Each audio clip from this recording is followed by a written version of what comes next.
완전 최고참일 때, 병장 말년일 때 그 이등병으로 들어간 손흥민 이런 관계잖아요. 그때 손흥민 선수 18살이었나요? 토트넘과 경기할 때 좀 재밌는 그림을 기대할 수 있고 그때 아마 또 웹상에 다시 손흥민 선수의 그 시절 싸이월드 글이 또 돌지 않을까. 아, 그럴 것 같습니다. 너무 귀엽지 않습니까? 맨체스터 유나이티드의 레전드, 네덜란드 축구의 레전드, 레전드 오브 레전드죠. 손흥민의 선배. 예전에 반니 형이었던 그렇죠. 함부르크 시절 손흥민 선수가 싸이월드 자랑했던 맞습니다. 네. 루드 반 니스텔로이가 맨유를 떠난 이후에 비교적 빠르게 재취업을 했습니다. 그래서 맞습니다. 레스터 시티 감독으로 네. 부임을 했고요. 그리고 부임하자마자 데뷔전에서 승리를 거뒀습니다.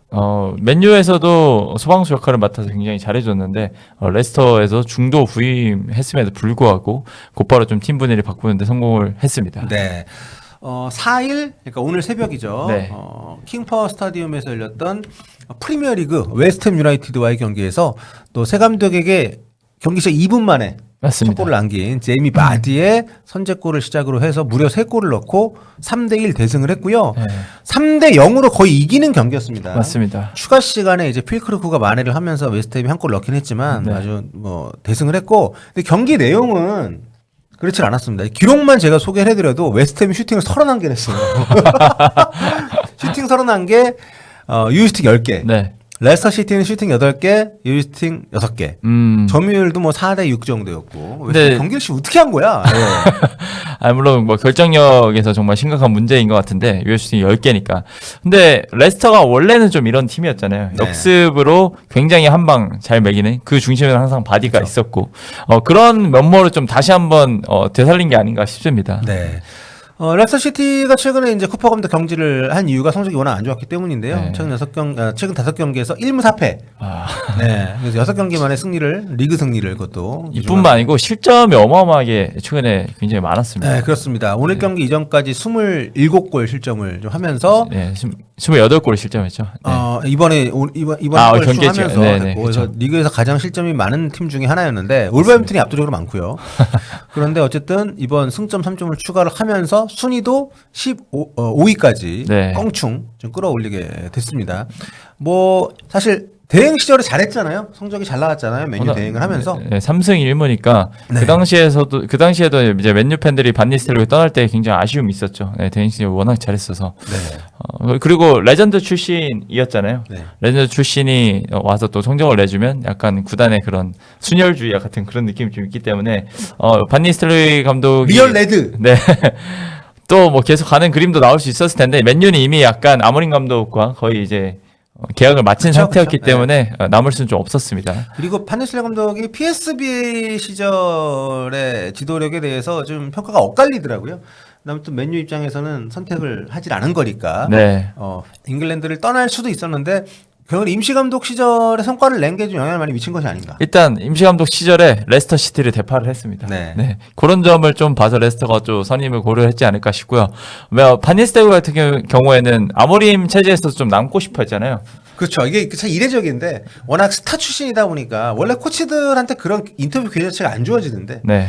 감독 대행 한다 하더라도 본인이 그런 얘기를 했고, 근데 솔직히 좀 무리죠. 약간 새로운 공개 감독에게 힘을 실어줘야 네, 되는데. 그렇죠. 그러니까 익숙하지도 않을 뿐만 아니라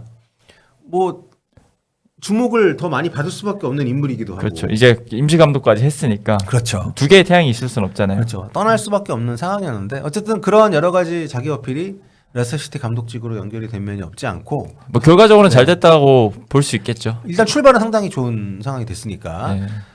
네, 맨유 원정 가면 그림 재밌을 것 같습니다. 네. 일단 토트넘하고 경기 일정이 이제 1월 26일에 있습니다. 경기 전에 또 이제 포옹신 한번 나오겠네요. 손흥민과 반니. 그렇네요. 네. 반니, 그러니까 완전 최고참일 때, 병장 말년일 때 그 이등병으로 들어간 손흥민 이런 관계잖아요. 그때 손흥민 선수 18살이었나요? 그렇죠. 이제 2010년이니까 네. 손흥민 선수 92년생이고 만 18세이던 시절에 그렇죠. 바니스텔로이가 76년생일 겁니다. 76년 7월 1일생일 겁니다. 76년생이요? 예, 바니스텔로이하고 제가 이 생년월일을 왜 기억을 하냐면 네. 클로이 베르트랑 그러네요. 생년월일이 같아요. 아, 네, 그리고 저랑 나이 차이가 별로 안 나니까 네. 저 이건 기억을 하는데 생각보다 나이가 더 많군요. 네, 16살 차이입니다. 손흥민 선수하고. 그래서 나름 그런 또 한국 팬들에게는 네. 만약에 이제 토트넘하고 붙을 때까지 이제 당연히 감독하겠죠. 부임한 지 얼마 안 됐으니까. 일단 뭐 첫 단추는 잘 깼으니까 그렇죠. 뭐 1월까지는 충분히 잘 버티지 않을까 싶고 네. 손흥민 선수한테는 반니 형보다는 3초나 가깝긴 하네요. 말 그대로. 그렇죠. 네.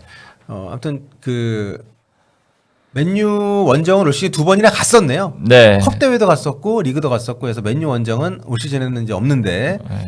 홈에서 이제 3월 16일 날 맨유하고 일정 잡혀 있고 아무튼 토트넘과 경기할 때 좀 재밌는 그림을 기대할 수 있고 그때 아마 또 웹상에 다시 손흥민 선수의 그 시절 싸이월드 글이 또 돌지 않을까. 그럴 것 같습니다. 네. 너무 귀엽지 않습니까? 저희도 그 그때 세상에? 가서 아마 이제 그런 느낌으로 방송을 하지 않을까 싶기도 하고요. 얘들아 반니 형이 막 이랬던 것 그쵸. 같은데. 되게 그 들뜬 네, 그런 그렇죠. 약간 어린 선수의 그런 걸 설레임? 볼 수 있어요. 설레임, 딱 설레임을 볼 수 있었습니다. 손흥민 선수가 요즘엔 또 그 SNS를 굉장히 자제하잖아요. 자제하고 거의 공식적인 어투로만 하기 때문에. 맞습니다. 근데 그 시절은 진짜 날 것 그 자체네요, 생각해보니까. 그렇죠. 벌써 14년 전이고요. 네. 시간이 참 많이 지나가는 것 같습니다.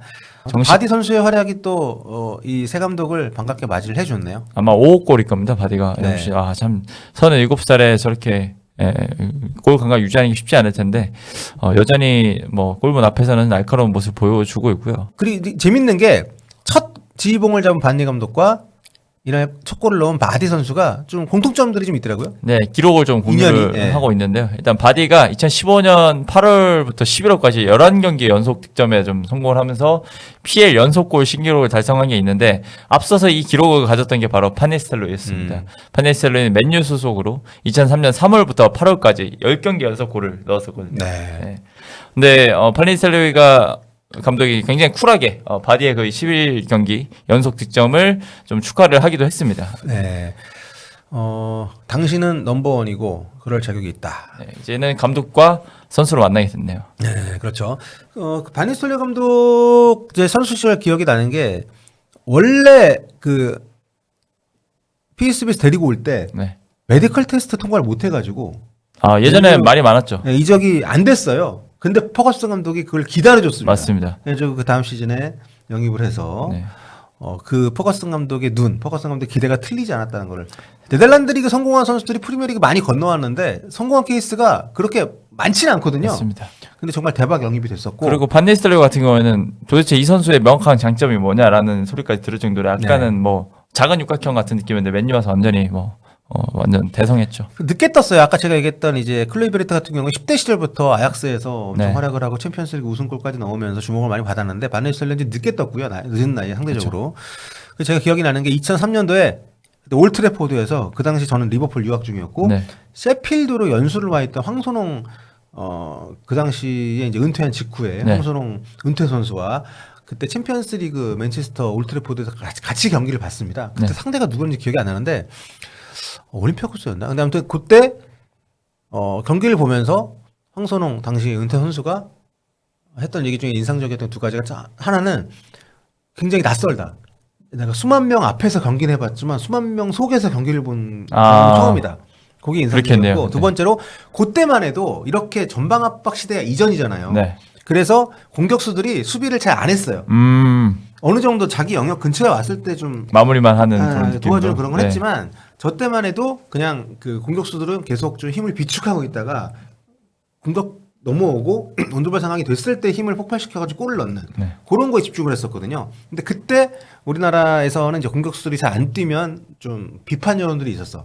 게으르다, 안 뛴다. 네. 근데 어떻게 보면은 우리가 시대를 앞서간 거죠. 그러네요. 네. 부지런한 네. 그랬는데 그랬는데 저 때 반니스텔로이가 계속 하프라인 위에서 혹은 하프라인 그 하프서클 안에서 계속 산책하고 있다가 넘어오면 받아가지고 막 갈때 골 넣고 되게 부러워했었어 그걸 보면.